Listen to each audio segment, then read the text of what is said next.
mère a déménagé en Auvin, j'avais mon métier de carrossier, en attendant de trouver une place, je cherchais, et puis je vois dans une usine, recherche manœuvre. Alors je me rends au bureau. Je lui dis, je viens pour la place de manœuvre. Elle me dit, oui, vous avez une pièce d'identité? Je lui dis, oui. Je présente la pièce d'identité française, la jaune, l'ancienne. Ah, elle me dit, je regrette, monsieur, on parle d'une société étrangère. Et c'est la vérité. Voilà. Et pour répondre aussi juste à monsieur qui parle pas trop là, pour la mémoire, je suis parti de l'association Artie Dordogne et puis je suis aussi au comité départemental des anciens combattants.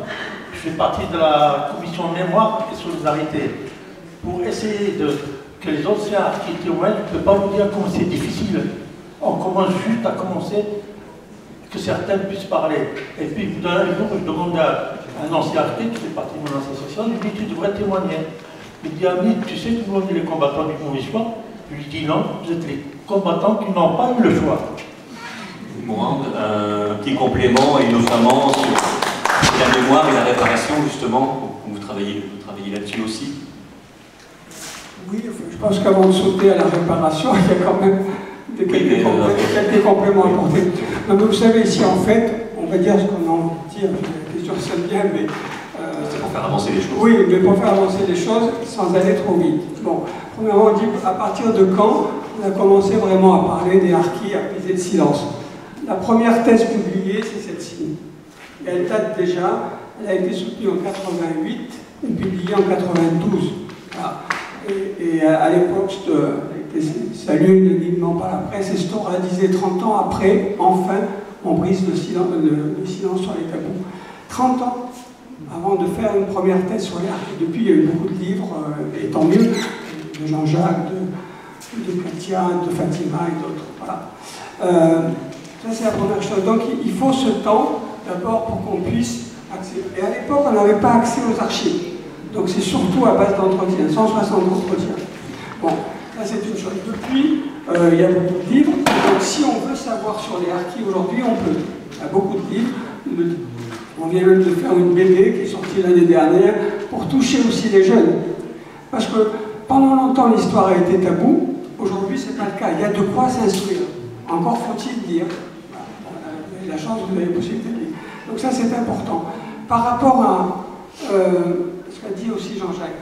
Et dans le film, à un moment, on dit on est devenu harkis. C'est en fait quand ils font leur déclaration recognitive de nationalité. Ça, c'est important. Ils ne sont pas devenus français, ils sont redevenus français. Parce qu'il y aurait tout à dire. J'ai fait tout un article sur nationalité et citoyenneté des indigènes pendant la période coloniale. C'est compliqué, hein, 1870, là aussi on a des choses en commun avec la colonialité. 1870, décret Crémieux accorde la pleine citoyenneté à tous les juifs d'Algérie, mais pas aux indigènes arabo-berbères.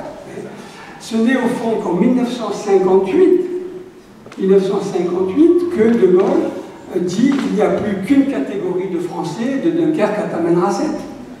Voilà. Jusque-là, à partir de 1945, ils avaient la citoyenneté, mais avec un double collège.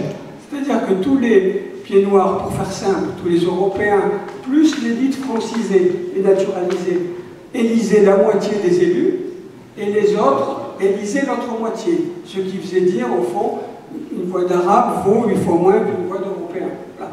Mais ce qui est intéressant, c'est qu'en 1958, ils sont tous français, mais quand ils arrivent en métropole en 1962, on leur dit il faut faire une déclaration recognitive de nationalité, parce que l'Algérie n'était pas actuelle sur le droit du sol, on y est dedans. L'Algérie dit nous, c'est le droit du sol. Donc tous ceux qui sont nés en Algérie sont algériens. Voilà. Bon, voilà, je pense qu'il est important de rapporter ces précisions. Maintenant, sur mémoire et histoire, bon, ça pourrait être le sujet d'un beau thème universitaire, mais je crois que c'est même pas le fond aujourd'hui. On a besoin de tout.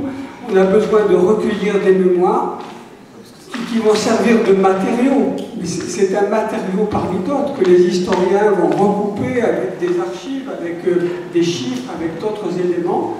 Parce que, là aussi, je recite Cyrulnik le dit très bien, on ne se souvient pas de tout, et quelquefois, on se réécrit l'histoire et on ne sait même plus si c'est vrai ou si c'est faux, si on l'a rêvé ou si c'est vrai. Mais ça ne fait rien, c'est des éléments que les historiens vont recouper. Par contre, et c'est le dernier point, et on va parler souvent avec Jean-Jacques, et on voit des images de ces dossiers entassés dans un grenier. Aujourd'hui, on se bat pour qu'il y ait une fondation pour la mémoire des harkis, comme il y a des fondations pour la mémoire de la résistance, comme il y a des fondations pour la mémoire de la Shoah, parce que la première des missions de la fondation est sauvegarder les archives. Les archives des harkis sont dispersées entre l'Office national des forêts, puisque les armoiries étaient gérées par l'ONF, entre les archives d'outre-mer, entre les archives de l'armée.